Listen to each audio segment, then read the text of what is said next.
On today's show, the Houston Rockets shooting a blistering 46.2% from behind the three-point line to sink the Indiana Pacers in their final preseason game, improving to 3-1 before the season slate of games. Jalen Green, Kevin Porter Jr. combining for 55 points on 18 of 29 shooting. The Houston Rockets backcourt on absolute fire together. Jalen Green proving why he has superstar written all over him. An impressive bounce back game from Alperen Sengun, and Josh Christopher maybe on the outside looking in at the Rockets rotation. We're going to talk about all of that and more coming up right here at Locked On Rockets. This is Mission Control, Houston. Ignition sequence start. The Houston Rockets select Jalen Green and Jabari Smith Jr. T-minus 15 seconds. Guidance is internal. Every time I step on that floor, I'm coming. You're getting somebody who's going to come in with a chip on their shoulder, somebody who's going to come in and compete from day one. 6, 5, 4, 3, 2, 1.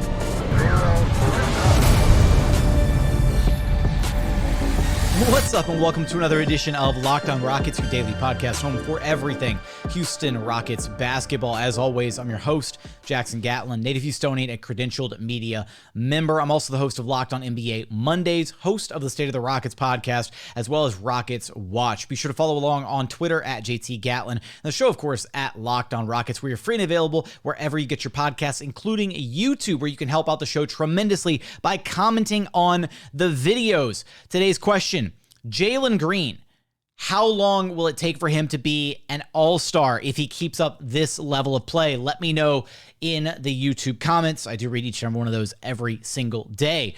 But man, Rockets closing out the preseason in a strong way. Really impressive performance against the Indiana Pacers, where basically all 5 Rockets starters were on absolute fire. I mean, KJ Martin had a fantastic game. Alperen Sengun had a great game. Eric Gordon had a solid game. And then the Rockets backcourt, Kevin Porter Jr. and Jalen Green, looked fantastic with one another. We're going to talk about them. We'll talk about Alperen Sengun and his bounce back game, as well as some renewed defense. Alp playing some solid defense against the Pacers.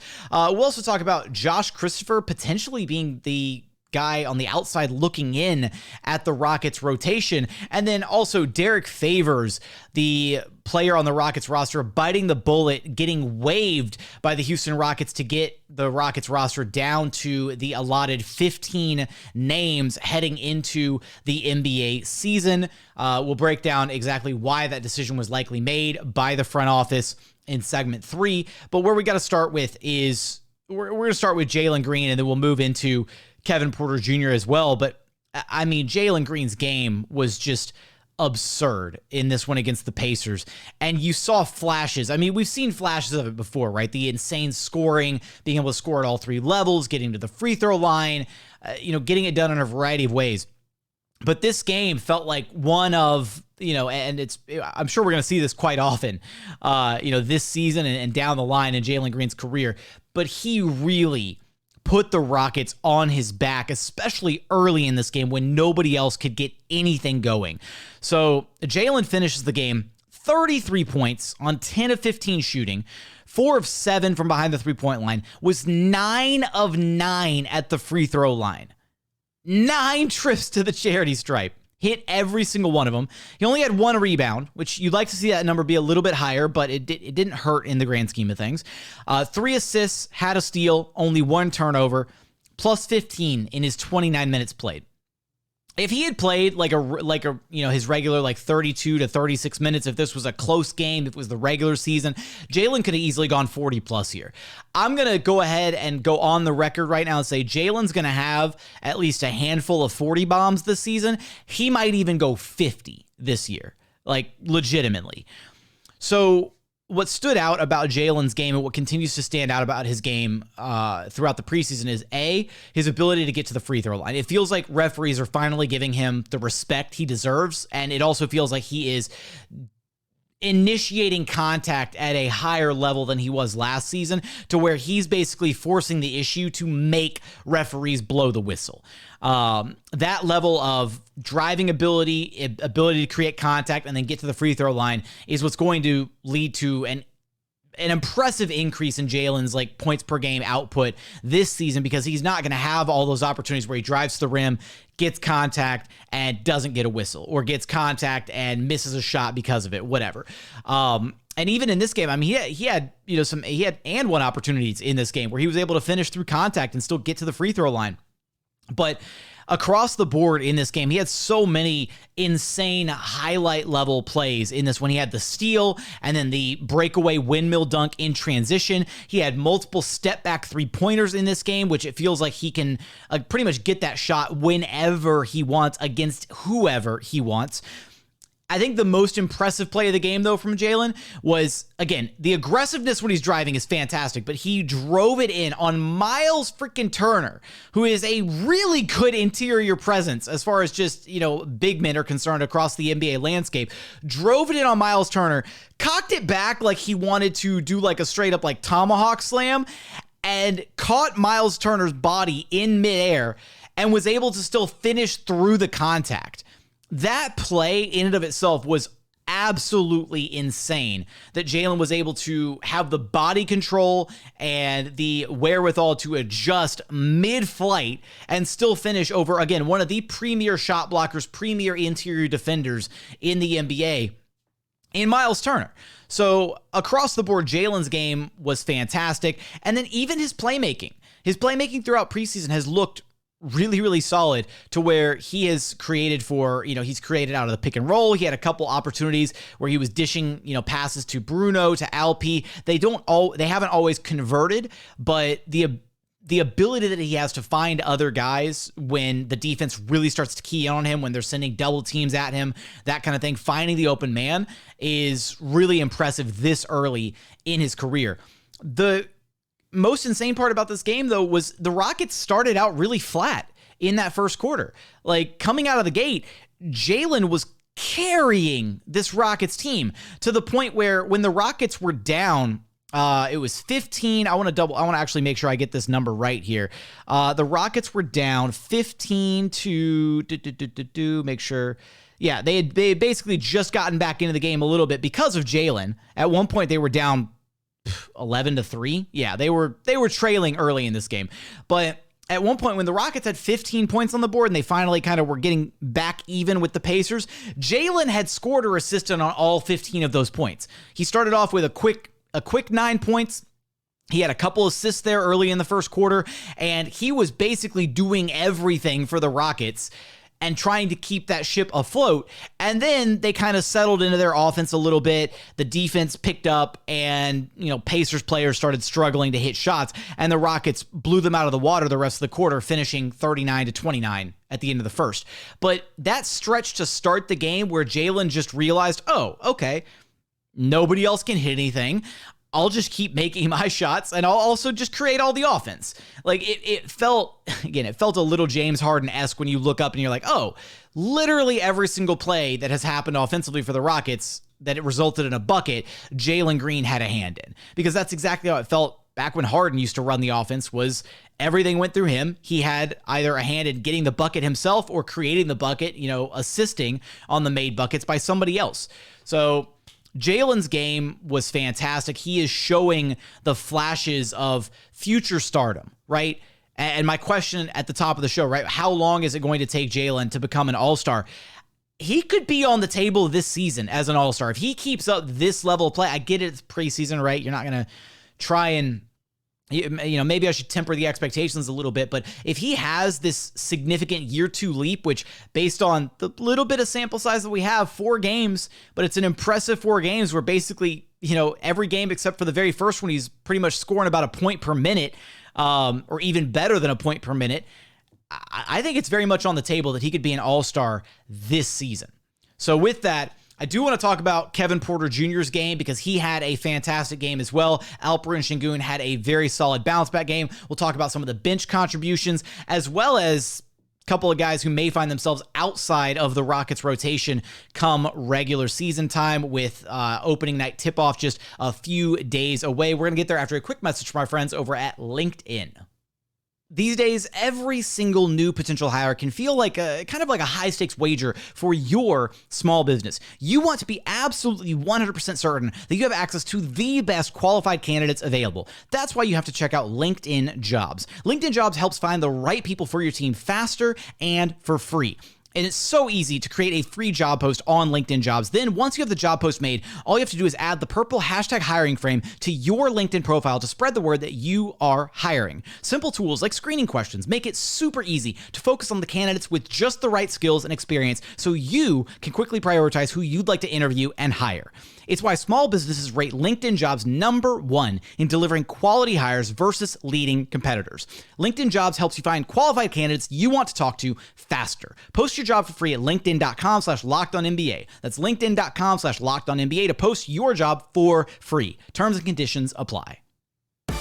And continuing on here at Locked On Rockets, your daily podcast home for everything Houston Rockets basketball. Now, I do want to talk about Kevin Porter Jr. We're going to focus on him here in just a second, but I do have to say right here at the top, two little things here at the top of segment 2. First off, congratulations to the Houston Astros and their sweep of the Seattle Mariners. I'm rocking my Astros jersey today on today's show for everybody watching on YouTube. I did not expect to commit 6 hours to a baseball game on Saturday afternoon, and I don't think anybody expected to commit 6 hours to a scoreless game all the way through 18 innings, and yet we did. And it was baseball history, all of that.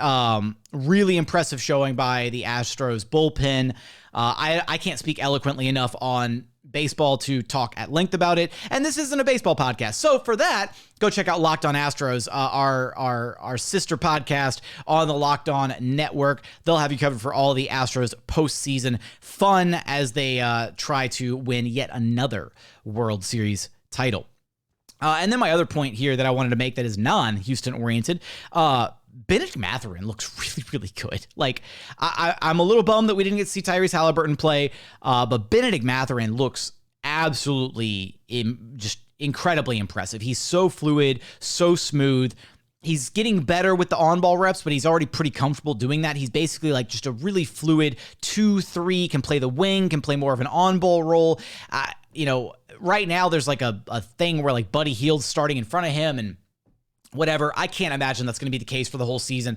And I desperately want to see a starting lineup for the Pacers that features Halliburton, Mathurin, and then Chris Duarte at some point this season, because I feel like that could be a ton of fun if you're a fan of Indiana Pacers basketball. But again, Bennedict Mathurin looked really good in this game. 18 points, 7 of 18 shooting, missed some, didn't hit a single three in this one, but he's looked really good throughout the entirety of preseason. And his ability to get to the line is impressive as well for a rookie. He's got good NBA body already. Kevin Porter Jr. in this game, 22 points, 8 of 14 shooting, 5 of 6 from the three-point line, 1 of 2 at the charity stripe, had 7 rebounds, 3 assists, only 2 turnovers in his 27 minutes of action in this one. KPJ throughout the entirety of preseason has looked just like a completely different version of himself. He looks more confident, more comfortable in what he does on the floor. He is actively working on getting the Rockets into their sets, getting them calmed down, basically controlling the pace of the game, right? There were moments last year where the Rockets would maybe get a stop defensively and KPJ would just come charging up the court and he'd just try to make something happen, and he really, he was kind of pressing, right? He was forcing the issue a lot of times, and sometimes it worked. Other times it resulted in, sloppy turnover or a missed shot, a bad attempt, whatever. Throughout preseason, at least so far, it feels like he understands when and where to push the pace of the game, when to get certain guys looks, when to settle things down, when to, look for his own shot. His feel for the game feels completely different throughout the first handful of games that we've seen him play this year. And if that theme continues throughout the season, then I'm confident that the Rockets are going to be able to, basically sit there and be like, yeah, we have our backcourt of the future. Because if Jalen and KPJ can look like this for a consistent 82 games, I mean, say goodbye to the Wemby Scoot sweepstakes, at all. The Rockets are, maybe they find themselves at the back end of the lottery and they luck out a la the Orlando Magic back in the 90s, and they jump up to pick number 1. But as far as the actual heavy odds to land Wemby or Scoot, that might be gone if the Rockets keep up this level of play with their backcourt. Because again, efficient scoring, dominant game, facilitating the ball, doing everything you want them to do, basically, across both guys, Jalen and KPJ. Maybe you'd say you want to see a little bit more playmaking out of those guys. KPJ with only the 3 assists, although he's done, again, a phenomenal job throughout preseason of setting other guys up. They just haven't always converted into actual buckets through the early part of the preseason. And that begs the question, right? The Rockets have looking at the non-existent watch on my wrist, they are right up against the wall on the deadline to extend Kevin Porter Jr. And there are some Rockets fans out there that are, clamoring for the extension based on 4 games throughout the preseason. And look, I'm encouraged, and it's a great sign to see what KPJ is doing throughout the preseason right now.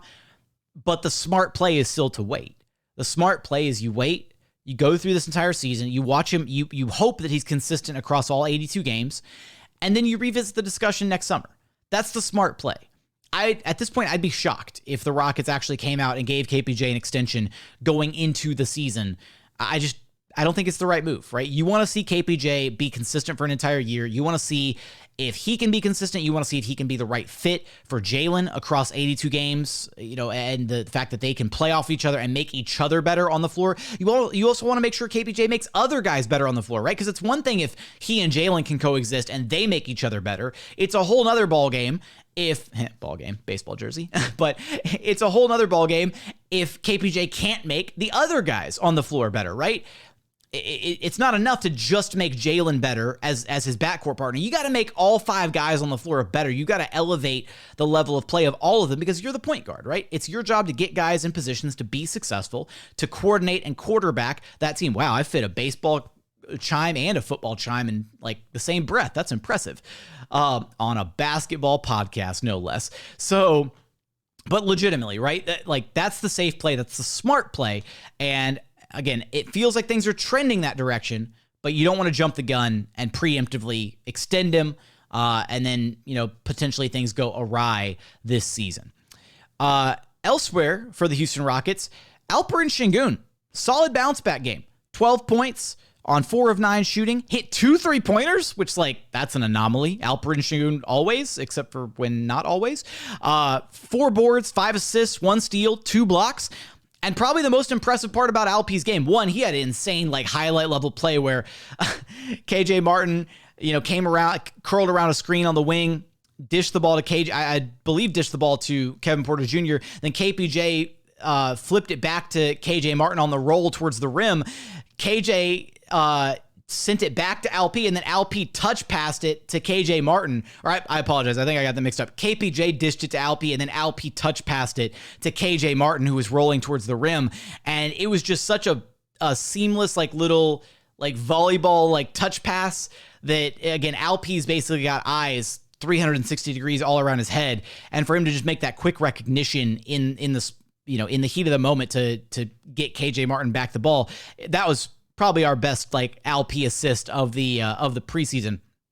But a good bounce back game for him, right? This stat line, 12 points, 4 rebounds, 5 assists. I'd like to see the rebounding number be a little bit better, but the Rockets as a team rebounded incredibly well. In fact, they completely crushed the Pacers on the board, 52-38 in this game. So not only did they shoot lights out from the 3-point line, 46.2%, and then an impressive showing at the free throw line, 91% at the charity stripe. Jalen Green, 9 of those 22 attempts, though, and he nailed all 9.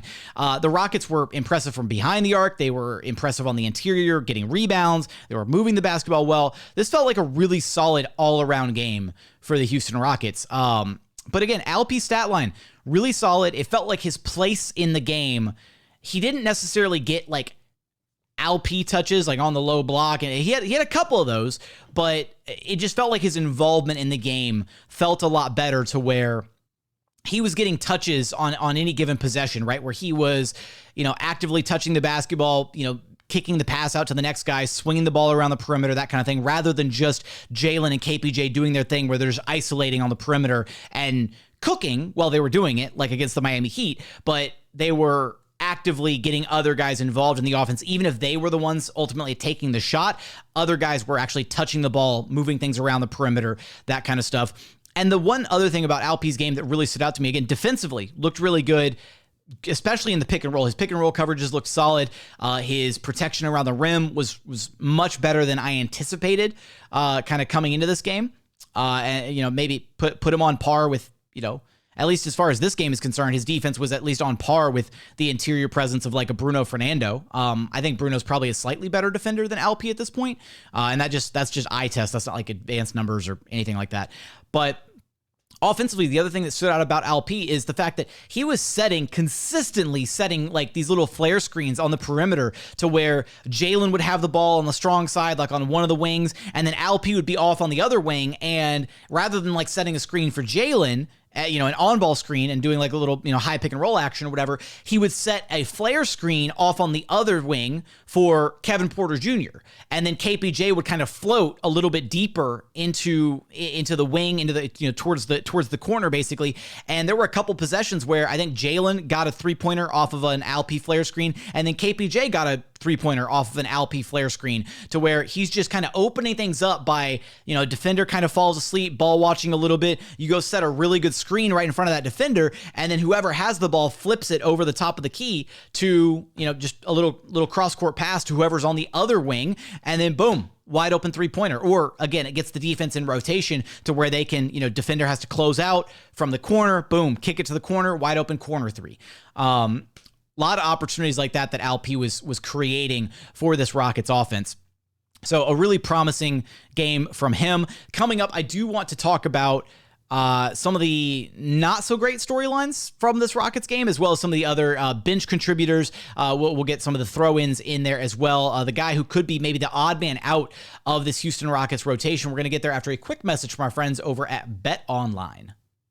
BetOnline.net is your number one source for all of your football betting info and odds this season. Find out the latest player developments, team matchups, news, podcasts, and in-depth articles and analysis on every single game that you can manage to get your hands on. As always, BetOnline remains your continued source for all of your sports wagering information, from live betting and up-to-the-minute scores for every single sport out there. They've got you covered for MLB postseason as we're headed towards the World Series. They've got you covered for NBA action, which is tipping off right around the corner. They've got you covered for all the fighting odds, UFC, MMA, boxing, you name it, they've got it over at BetOnline. Right now, you can take a look at who the odds-on favorites are for this year's NBA championship. The Golden State Warriors, still favorites at the top of the pack at plus 575. The Boston Celtics at plus 650 in second place. Milwaukee Bucks sitting firmly at third at plus 700. And then rounding out the top 5, you have the Brooklyn Nets at plus 750 and the LA Clippers at plus 750 as well. So for all of that and more odds, head over to betonline.net to learn more about the trends and action available to you. BetOnline. It's where the game starts.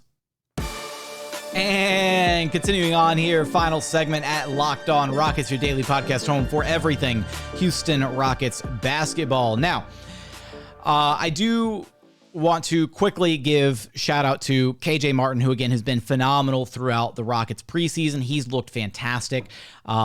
Very much looks to be one of the best 8 to 9 guys on this Rockets roster.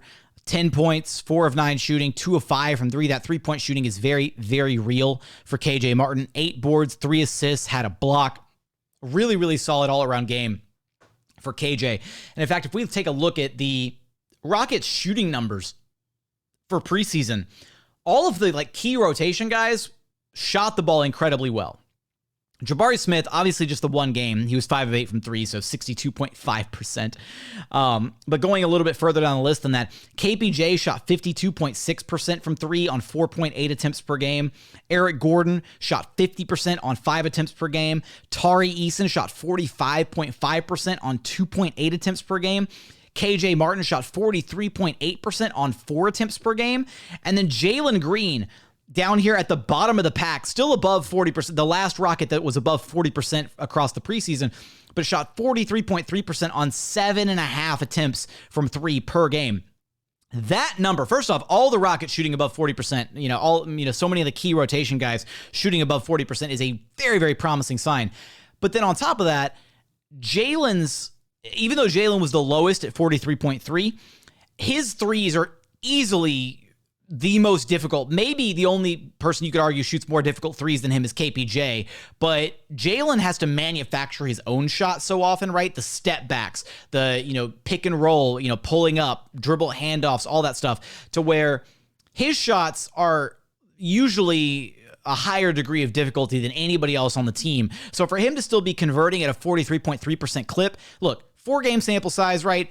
He could have had an atrocious 4 games shooting, and I would have been like, hey, it's preseason. You ain't got to worry about it. So it's a small sample size, but I still think it's encouraging. And if he's able to carry that level of shooting into the season, I mean, he's basically flirting throughout preseason. He's basically flirting with, being a member of the 50-40-90 club. Because the free throw shooting, him shooting 95.5% from the free throw line, if he's going to be getting to the free throw line 8 to 10 times a game, and if he's shooting 90+% at the charity stripe, I mean, you could basically book it that Jalen's going to average 25 per game this season.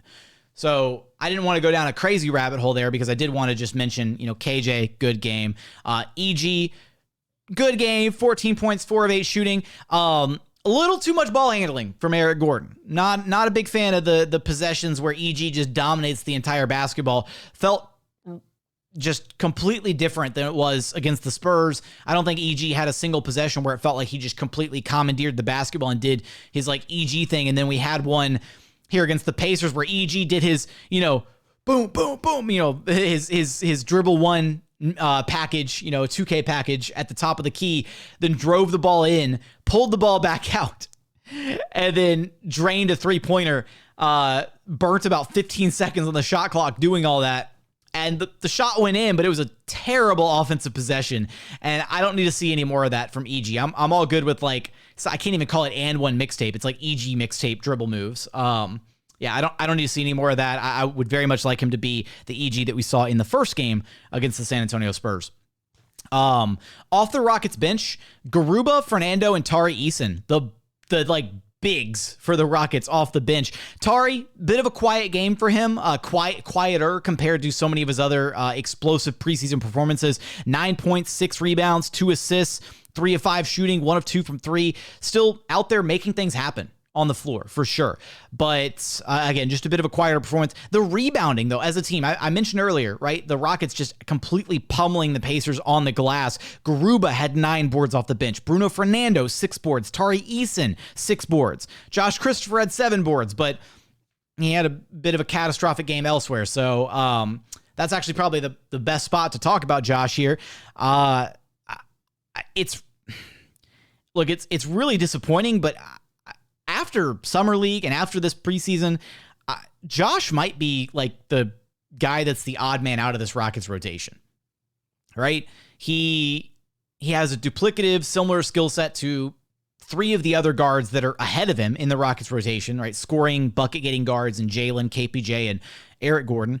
And he's not a good enough playmaker to play the 1. He lacks the consistent outside shooting to really be like a wing. His bread and butter is being like a bucket getter, right? Like driving the ball in, getting it to the free throw line area, getting it to his mid-range, driving the ball in, all that. He's got a ton of talent.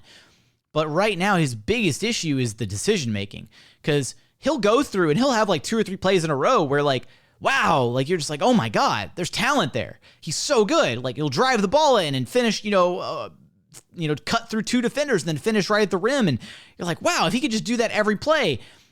Or he'll make a really impressive pass to a wide open shooter, right? Break down the defense, get to the middle of the floor, kick it out to somebody, bam, 3-pointer. And you're like, oh my God, he can create. And then he'll go through 3, 4, 5 possessions in a row with turnover, missed shot, bad shot, turnover. It's right now the decision making and the consistency is not in Josh's favor. And I don't know if he's necessarily one of the 9 or maybe even 10 best guys currently on the Rockets roster. And he may be the guy that finds himself kind of on the outside looking in as far as the Rockets rotation goes, because I do genuinely think, I know we didn't see Jae'Sean the last couple preseason games, sitting out with some back soreness, all that stuff. But this Rockets team is really internally high on Jae'Sean. He had a really impressive training camp, just like Bruno Fernando did, and he wound up netting his new deal, 4-year contract. They want to see what they have with Jae'Sean, and Jae'Sean is the only true 1 on this roster. So I think Jae'Sean is going to be like the guy at the very end of the rotation, like the 10th, maybe 11th guy in the rotation who gets like 10 to 12 minutes a night backing up KPJ. And that's kind of it. Like, I'm kind of envisioning the Rockets guard rotation being KPJ, Jalen Green, Eric Gordon, and like 10 to 12 minutes of Jae'Sean every night, just so you can get some consistent burn so the Rockets can kind of gauge whether or not they have something with him. Ty is probably going to be sent down to the G League for a little while. And then elsewhere on the lineup, because the Rockets have so many other good guys, again, they played this game and they looked fantastic in this game without Jabari Smith Jr. or without Jae'Sean Tate, two guys who are very important to what the Rockets are trying to do.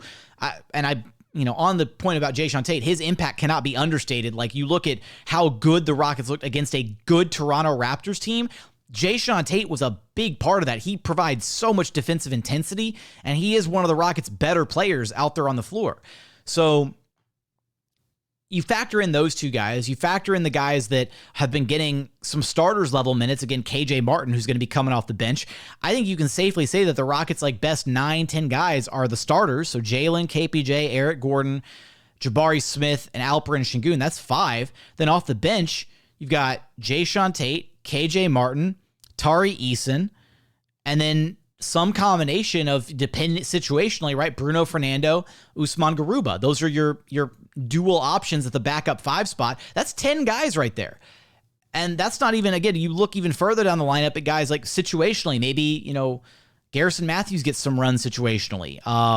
Again, Josh Christopher, I think he's kind of the 11th, maybe 12th guy currently, probably 11th guy safely on the Rockets roster. I apologize. And then Daishen Nix, who I made the argument for at the top of the segment, right? Daishen Nix, 10 to 12 minutes a night. If Daishen is the 11th guy, then that puts Josh at 12th. Like, as far as just the rotation, the pecking order, all that stuff. And that's not to say that he can't earn those minutes back or fight his way back into the rotation, but through Summer League and now through the early part of preseason, the decision-making has to be better from him, or he's not going to be able to find consistent minutes on the floor. And that's just the reality of the situation. It's tough. Last thing that I wanted to comment on here is the Rockets deciding to waive Derrick Favors, which, as far as the roster crunch was concerned and getting the roster down to 15 names, I very much had it like I had, Garrison. And I had Garrison painted as the guy that was probably going to get cut or waived or traded, whatever, to get the roster down to 15. The fact that they moved on from Derrick Favors, though, such a player who's, again, he wasn't going to play. Derrick Favors was not going to play at all. But his contract, provided a certain level of flexibility to achieve certain things. To me, what this signals is the fact that they did waive Derrick Favors. It signals a couple things. One, it shows that whatever possible trade scenarios could have existed further down the line by utilizing Derrick Favors' contract, either by itself to flip and take on long-term money for an asset or something, or in conjunction with like packaging it with like Eric Gordon or something like that. It shows that whatever deals were potentially out there for that, the Rockets front office didn't feel confident that they could pull any of them off, or that they didn't feel like it was worthwhile holding on to him and wasting a roster spot on him, just on the outside shot that there was like a 1%, 0.5% chance to flip him later on or do something with that contract later on. So that's the first takeaway. The other takeaway is it shows that they value the guys that they have on the roster, right? That they didn't want to trade or waive or whatever Garrison or Daishen or Boban, right? They didn't want to do any of that with any of those guys. So it shows that they're really happy with the group of 15 that they have, and that, it would have been nice to hold on to Derrick Favors and maybe be able to do something, as far as a trade, whatever, what have you, a little bit further down the line, but it didn't see it in the cards, I guess, at this point. And potentially, this is another angle to consider, right? Everything that we've seen out of Rafael Stone and this Rockets front office has been about taking care of players, and like, maybe this is just a situation where Favors didn't necessarily, like, not that he didn't want to be here, but like, maybe that was like one of the conversations that they had was just like, hey, what are your goals, right? Like, do you want to like be waived and like go sign with a contender? Do you want to be like a veteran force on a playoff team? Do you want to stick around here with all these young guys? Like, I'd imagine that conversations like that probably took place, because we know that conversations like that have taken place with Rafael Stone and so many of the other guys that have been moved on to better situations from this Houston Rockets one, right? Where Stone has sat down with players and basically been like, all right, so like, what's the best move here? What do you want out of this situation? So maybe that was another angle to consider, right? Is maybe Derrick Favors, waiving Derrick Favors allows him the opportunity to actually go like play for a contender, right? Go do, whatever. And that allows him the chance to go sign wherever. And maybe that was just another variable to consider. So it could have been, a handful of factors all at play here. I'm happy to see Boban stay because everything that I've heard about him, organizationally, the players love him. The staff loves him. Everybody loves having Boban around. He's a great presence in the Rockets locker room. And again, they featured him so heavily at media day and Rockets open practice. I did not think there was any chance that they were going to trade Boban or waive him, whatever. So yeah, the Derrick Favors thing, it was kind of a head scratcher a bit at first because I was sitting here thinking like, man, if they could package Favors and EG, they could, flip them for like a Gordon Hayward or a Tobias Harris, or maybe you get in on the Russ action and you flip those two guys for Russ and then, take back an asset later down the line, something, right? Like you could pull something off or just take back some long-term money. But maybe that's the other thing is they want to keep the cap sheet clean, right? They don't want long-term money on the books heading into this next summer because that's when they're going to be able to make a play for a significant free agent. So just a bunch of different factors to consider as far as the Derrick Favors thing is concerned. But with that, that's going to do it for today's episode. The Houston Rockets 3-1 through their 4 preseason games. The next time the Rockets take the floor, it's going to be for real against the Atlanta Hawks in Atlanta. Season opener, Wednesday. I think it's 6 p.m. Central Time, 7 p.m. Eastern. I'll be in Atlanta for the game. So you'll see me, doing the pod from a hotel room later Wednesday night. It's going to be a ton of fun. Look out for all the coverage for all that good stuff. But as always, appreciate you for checking out the show. If you haven't done so yet, please consider subscribing wherever you listen to your podcast. That's Apple, Spotify, Google, Odyssey app, free and available on all podcast platforms. We're also on YouTube. Just go to YouTube, search Locked on Rockets. Be sure to like, comment, and subscribe. Remember our question from the top of the show. How many years until Jalen Green is an all-star? Does it happen this year? Next year? Let me know in the comments. I do read each and every one of those every single day, but as always, thank you so much for watching. Thank you so much for listening. We look forward to having you back right here at Locked on Rockets, your daily podcast home for everything Houston Rockets basketball.